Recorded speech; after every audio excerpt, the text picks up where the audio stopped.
Canale Luana Dolci Riflessi. Oggi un portacellulare particolare, veramente carinissimo. Diciamo che è la seconda versione del portacellulare zigzag, che quello è piaciuto tantissimo, che piace tanto, però per chi già l'ha realizzato, allora ho voluto comunque fare una piccola modifica, realizzare la nostra punta che avevamo sul portacellulare zigzag, chiuderlo poi ai laterali per variare, che se vogliamo utilizzare una variante con un nuovo colore adesso insomma lo avete. L'applicazione è sempre un'applicazione gioiello, potete riciclare nel vostro cassetto un orecchino, potete riciclare un bottone, un'applicazione di qualsiasi tipo, un fiocchetto, un fiorellino realizzato anche ad uncinetto, va benissimo. Io questa applicazione l'ho realizzata tantissimo tempo fa e così l'ho aggiunta, anche se è un color Tiffany e verde che con il viola ci sta, un lilla viola ci sta veramente bene. Per quanto riguarda, vi do subito le misure del portacellulare, ma ovviamente ogni cellulare ha una misura diversa e voi potete, realizzando la parte centrale del nostro portacellulare, avere la larghezza esatta. Voi prendete comunque come riferimento la diciamo sì, la custodia del portacellulare in maniera che avete la misura esatta, facendolo abbastanza morbido, e poi la lunghezza andando avanti e vedere quando poi poter chiudere. Prese tutte le misure possiamo andare a proseguire fino alla lunghezza del nostro portacellulare. È carinissimo, la chiusura potete mettere una chiusura automatica a bottone, quelle a calamita, potete mettere anche gli automatici laterali o centrali, un bottone, una solina, insomma potete mettere una nappina al posto della goccia o tutte conchiglie sopra, insomma potete variare. E per quanto riguarda diciamo la tracollina, possiamo mettere la classica tracollina in metallo già pronta, oppure realizzare qualche maglia a punto alto, a mezza maglia alta, che ne so, 3-4 maglie in base alla larghezza che volete, e proseguire e poi cucirla ai laterali, semplicissimo, o anche una piccola catena sopra. Allora adesso vi do le misure in maniera che avete a disposizione le mie, che se corrispondono al vostro portacellulare potete comunque realizzarlo con questa misura. Sono 19 centimetri per diciamo 13 e mezzo. Questa è la misura del mio portacellulare. Allora passiamo subito all'occorrente e poi al tutorial. Il cordino che ho scelto per questo progetto è il cigno piccolo color lilla, è 100% polipropilene, sono 500 metri e 500 grammi, io l'ho già utilizzato. Consigliano l'uncinetto dal 2,5-3. Faccio vedere il cordino.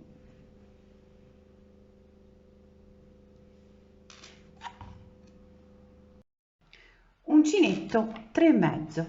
Per iniziare il nostro portacellulare iniziamo con un cerchio magico.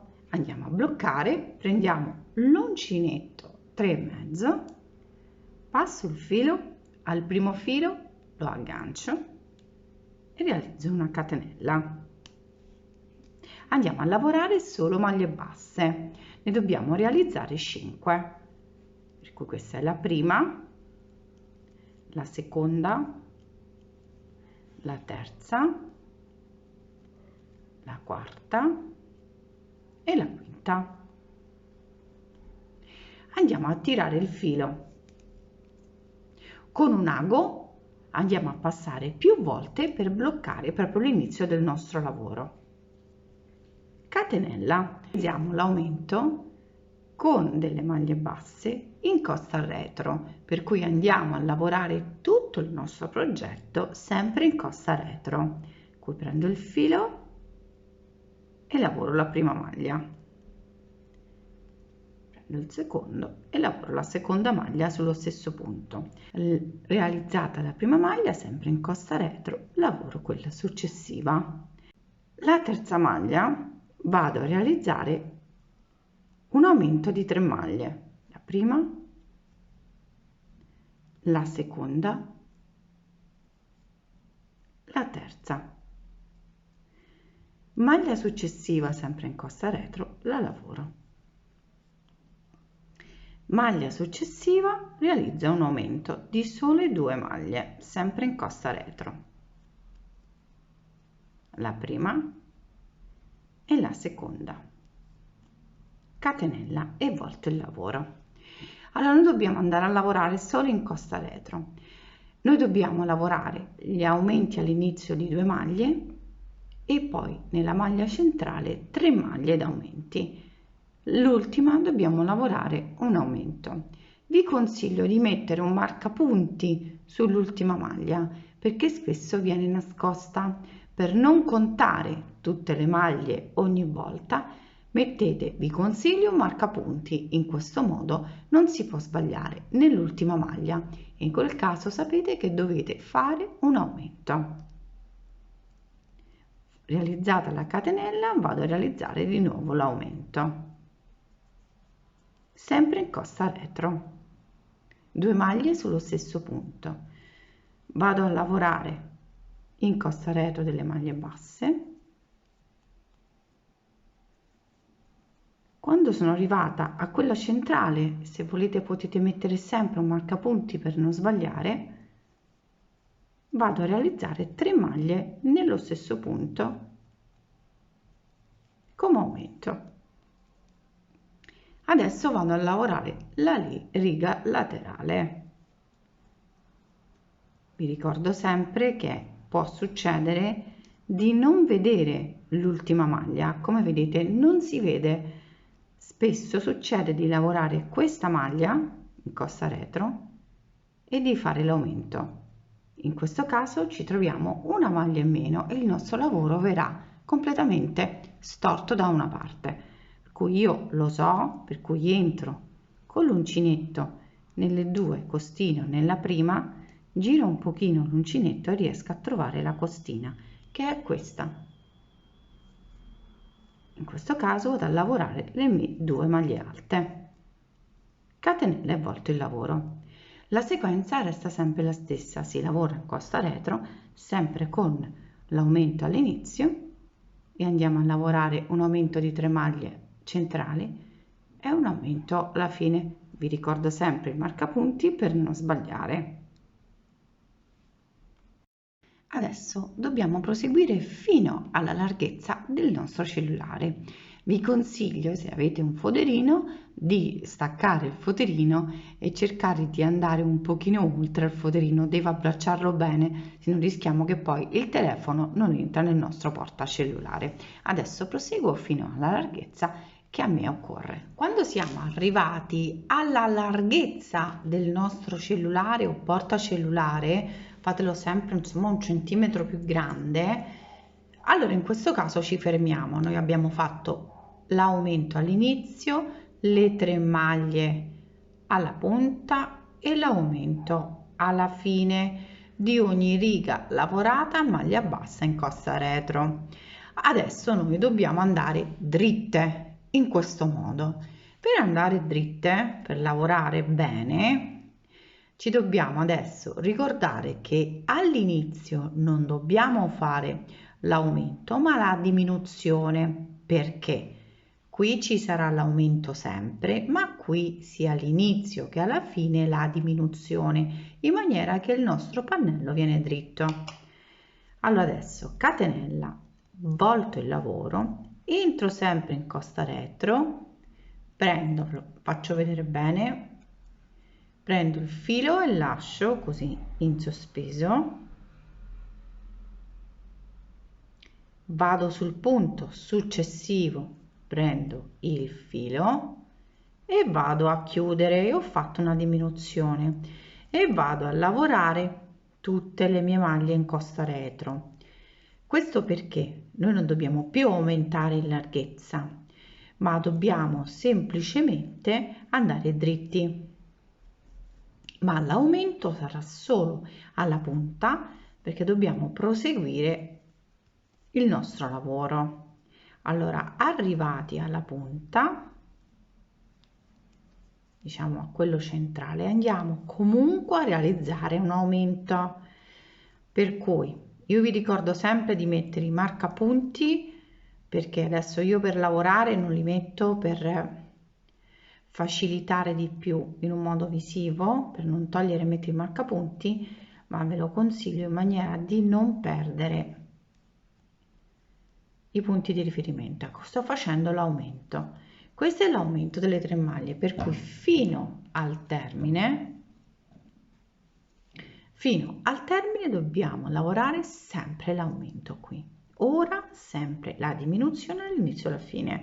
Lo ripeto perché succede che andiamo un attimino a dimenticarci per quale motivo facciamo gli aumenti e le diminuzioni. Adesso mi ricordo sempre il marcapunti. Adesso che sono arrivata al termine vado a fare la diminuzione.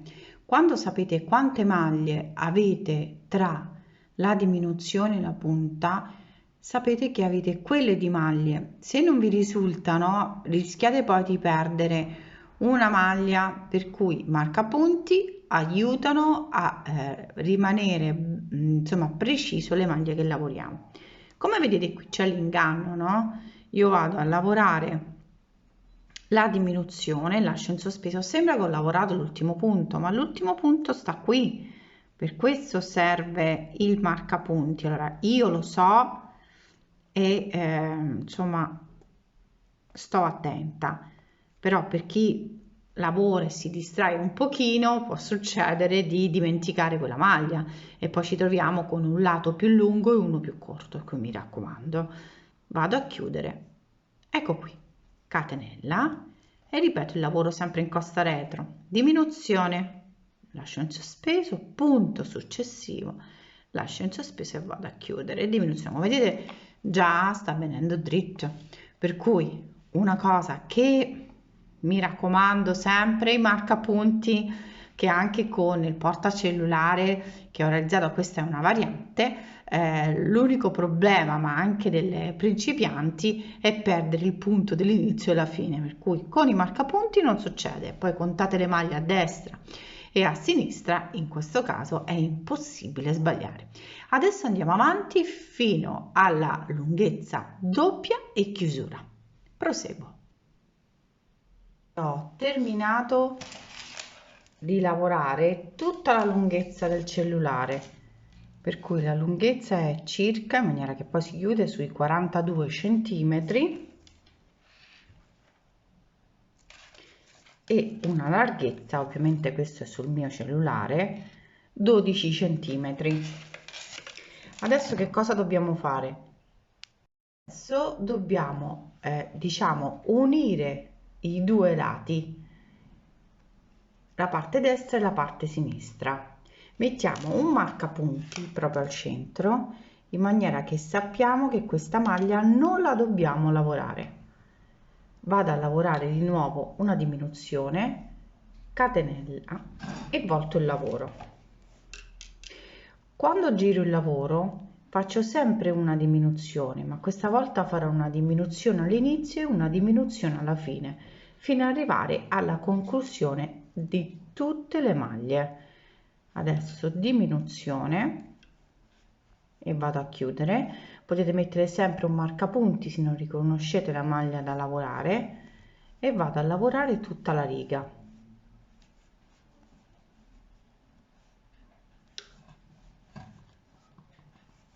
Quando arrivo al termine della riga vado a realizzare di nuovo una diminuzione.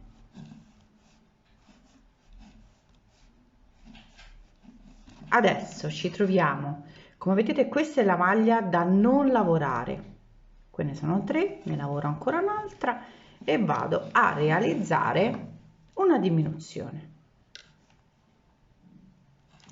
e vado a chiudere, catenella e volto il lavoro. Adesso voltato il lavoro, di nuovo diminuzione, per cui abbiamo fatto una catenella, vado a lavorare la prima e la seconda maglia e chiudo. Vi ricordo che deve essere sia la prima diminuzione ma anche all'ultimo, per cui potete sempre mettere dei marcapunti. Però adesso insomma l'inizio quando si lavora è un pochino più stretto il lavoro e non si riconosce la maglia. Ecco qui la diminuzione, vedete, è qui nascosta, eccola, qui vado e diminuzione e vado a chiudere, catenella e volto il lavoro, proseguo fino alla conclusione. Ovviamente andiamo a chiudere, ve lo faccio vedere, andiamo a chiudere proprio con 2 diminuzioni perché ci troviamo all'angolo, giriamo il lavoro, almeno io che ero un numero pari di maglie, vado a chiudere. Quel caso non avete diciamo lo stesso mio numero di maglie, ne trovate una, poi chiudete con una, insomma non c'è nessun problema. Adesso andiamo a fare realizzare la parte opposta, andiamo a chiudere con una catenella, tagliamo il filo e vado a realizzare la parte opposta, sempre con lo stesso metodo di fare diminuzione all'inizio e alla fine. Allora adesso ho nascosto le codine, tranne che questa che la devo passare con l'ago. Andiamo a cucire, fissiamo il filo proprio alla base e andiamo a cucire piano piano in questo modo, dalla parte all'altra, fino ad arrivare alla misura che abbiamo scelto. Io in questo caso ho scelto come misura, vi do, dipende poi dal cellulare, sui 17 centimetri. Ecco qui, ho terminato, ho messo un'applicazione che avevo realizzato tanto tempo fa, ma voi potete mettere qualsiasi cosa che vi piace, se volete sempre, ma anche realizzata ad uncinetto, un fiore, un bottone oppure un vecchio orecchino. Questo l'ho realizzato veramente tanto tempo fa e allora l'ho messo perché ci sta bene, che va sul verde e ci sta molto bene sul un verde celestino, ecco, un verde Tiffany ci sta bene insomma con il viola. La chiusura potete decidere di mettere quella bottoncino, diciamo quello a calamita, oppure un automatico o un bottone e fare una solina. Su questo fate come preferite. Questa è una nuova versione del portacellulare zigzag. Adesso abbiamo una versione diversa, visto per chi l'ha già realizzato con quella versione, adesso può insomma anche cambiare, no? Per quanto riguarda, diciamo, possiamo mettere anche una catena la possiamo mettere quelle lì in metallo tranquillamente per portare il nostro portacellulare, e se proprio vogliamo possiamo realizzare sempre con l'uncinetto anche a maglia alta o a maglia bassa una piccola cordicina fino ad arrivare alla lunghezza che ci interessa di più. Insomma, di varianti ce ne sono tantissime e voi vi potete sbizzarrire. Io vi saluto, spero che il tutorial vi sia piaciuto, ci vediamo ogni lunedì e venerdì per i tutorial. Potete seguirmi su Instagram, sul gruppo Uncinetto Dolci Riflessi e sul blog. Un bacione a tutte e ci vediamo ai prossimi tutorial.